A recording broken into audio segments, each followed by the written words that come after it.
You're listening to Compliance Insights, a podcast by Mnemonic. We discuss all things related to compliance with environmental, health and safety, and quality rules. I'm Una Jefferson. Jim Joyce was assigned to help a company in serious trouble. Following a large explosion at the H.C. Starck factory in Newton, Massachusetts in 1993, he was asked to help the company address over 400 environmental, health, and safety infractions in 18 months.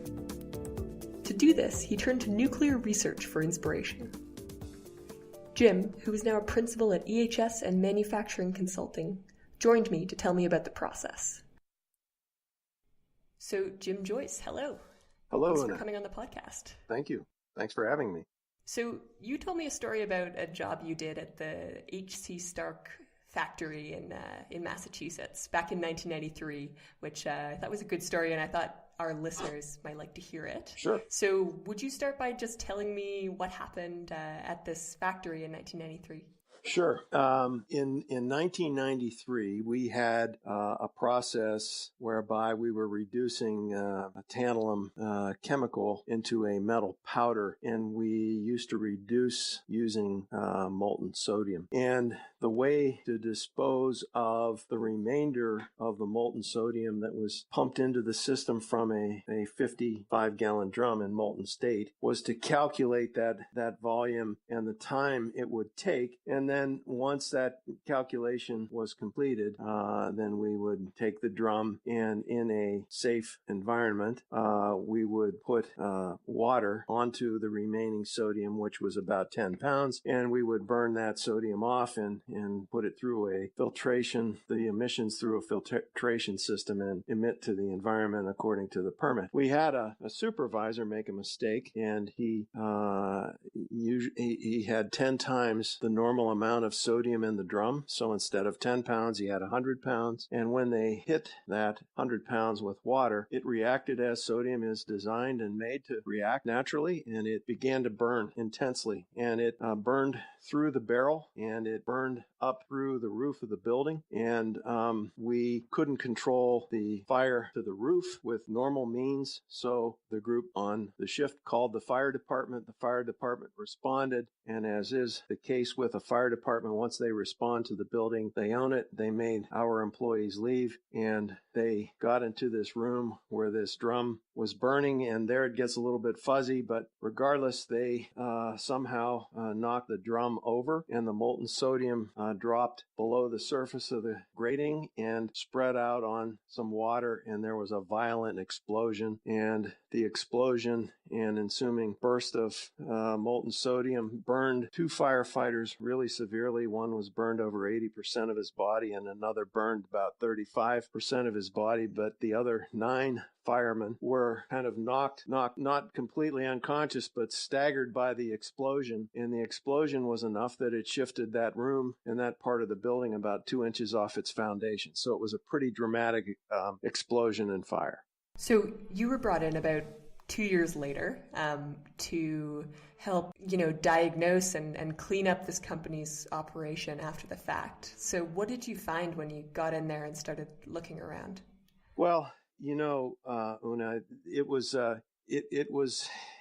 one of those things. I had been sent to help turn around one of the businesses at that location, and I was there working on turning this business around when this explosion and fire took place. And it was one of those things where we were taken to task by the state of Massachusetts, by the Attorney General's office, and something called an organization within the AG's office called the Environmental Strike Force. And, we, through all the legal proceedings that occurred as a result of that, you can imagine they were pretty intensive. And, by 1995, we had a real mess on our hands. We had to operate the facility under the terms of and conditions of a consent order. And that consent order was written so that we had 400 environment, health, and safety issues to remediate over a period of 18 months. And the costs associated with each one of those issues and the hurdles required, there were penalties attached to each at $10,000 per violation per day.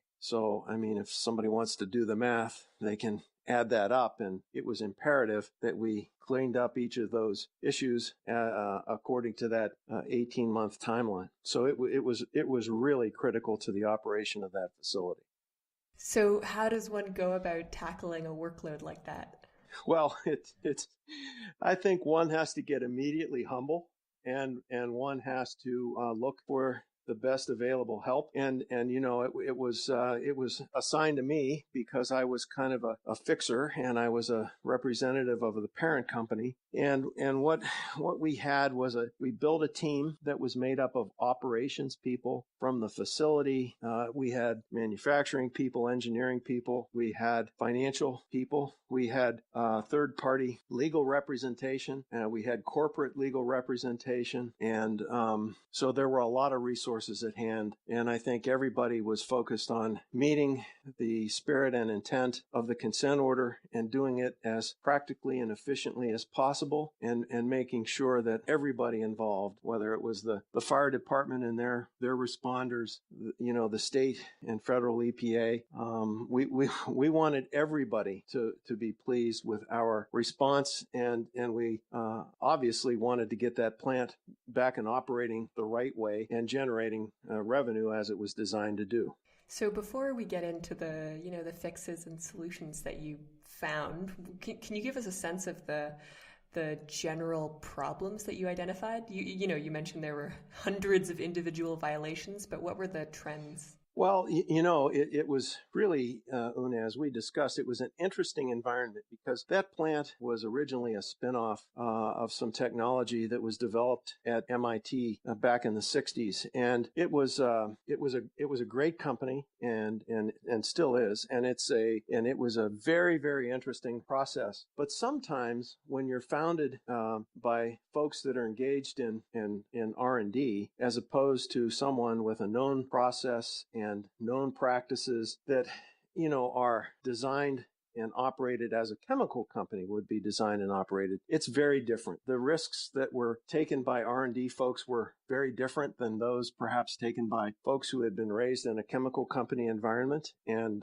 so there were a lot of things that we had to fix. We had to fix the outlook towards process safety management and reviews by multiple sets of eyes before something was designed and implemented. So we had to link environment, health, and safety to a quality system. We had to install a quality system. We had to look for ways to set up compliance on a number of levels, environmental compliance, emissions, water, make sure we had all of the air permits for those emissions and so forth. And one of the big challenges we saw was with linkage between the code, the federal code, and the local code for air and water and waste emissions. And we had to make sure that everything we were doing was done exactly and precisely according to the law, and that the process was absolutely the same every time. So I think we had to go from kind of a fast and loose developmental environment to a steady state manufacturing environment in very short order.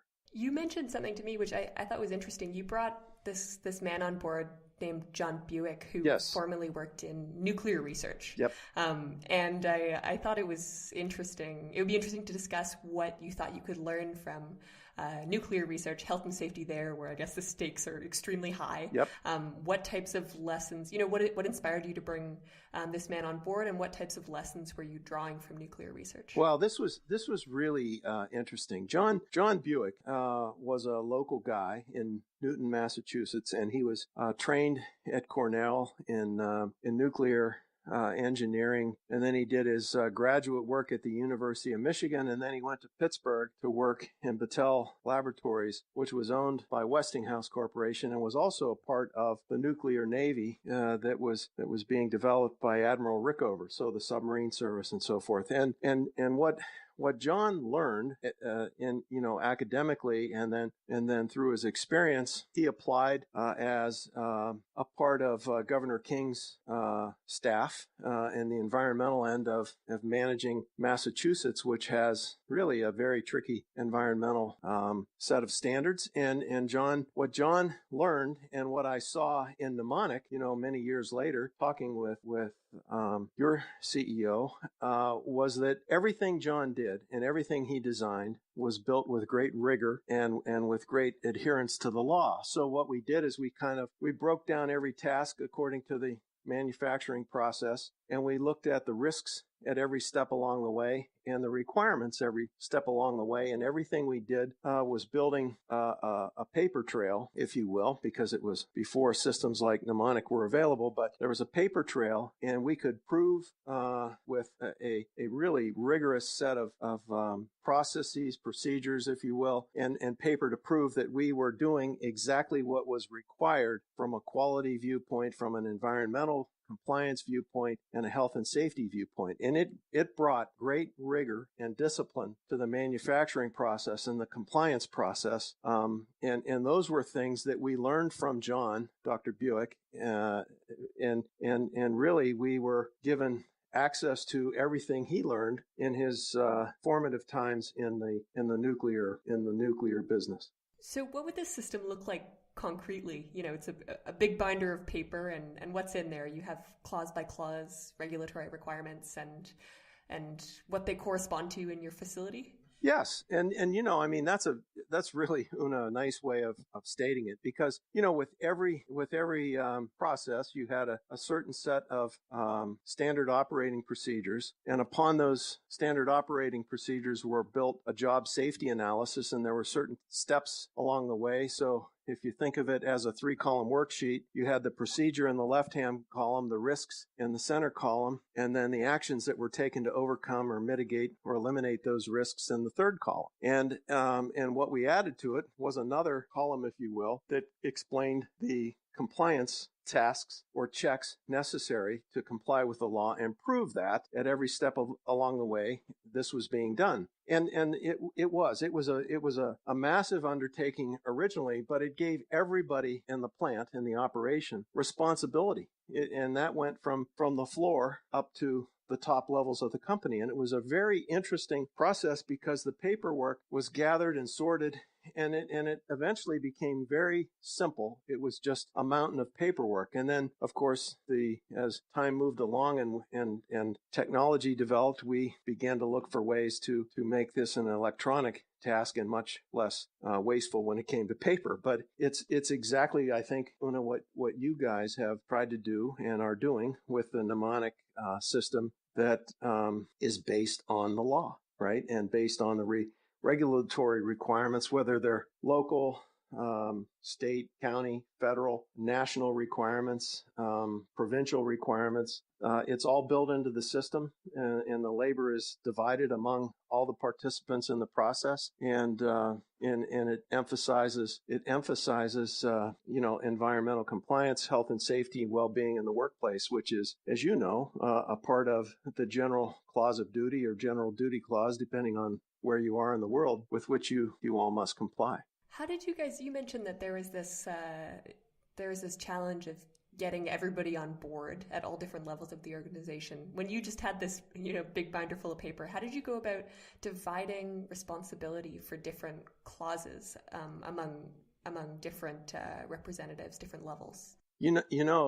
That's a great question, because it was a job where we justified the ask by showing exactly what the law said, what the requirements were, and in addition to that, what the penalties would be for non-compliance. And the timing was good too, because the incident of 1993, by 95, 96, 97 was still very, very fresh in everyone's minds. And so I think people at first, like any other change, they view it as, oh my God, this is such a painful thing to do. And once we talked to them and sold them and convinced and cajoled and everything we had to do to get them to at least try it, once they tried it and saw how simple it was and really non-invasive to the manufacturing process, enthusiasm began to build for it. And one of the nice things that we saw were that people were very genuinely excited about knowing that they were helping the company be compliant, and that they were helping improve the way things were done, and they began to relax and gave a lot more of what we call discretionary effort, and they felt really proud of what they were doing. So it turned from kind of being viewed as, oh my God, this is so much more, to hey, this isn't so bad, and by the way, we're contributing, and we're safer, and we're compliant, and we've got a little more job security than we had in the past. This was, back in the early mid-90s.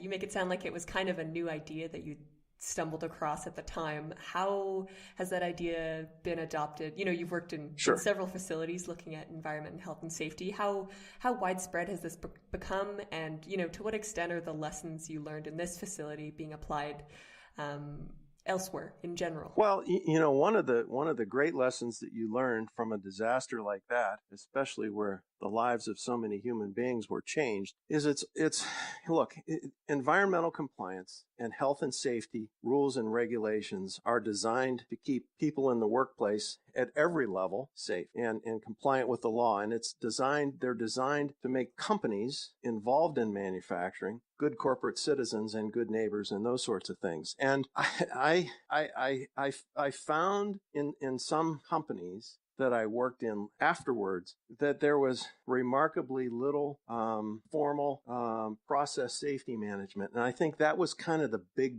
difference, because the other industries that I've worked in, whether it was the cement and aggregates business or even the glass making business, they were at various levels of development when it came to process safety management and adherence to it. And so I was certainly able to use what I learned at Starck in the 90s and apply it to a number of different manufacturing situations and of course a number of different environment and health and safety considerations. But the fundamental aspects of the rigor and discipline that come with compliance are the same.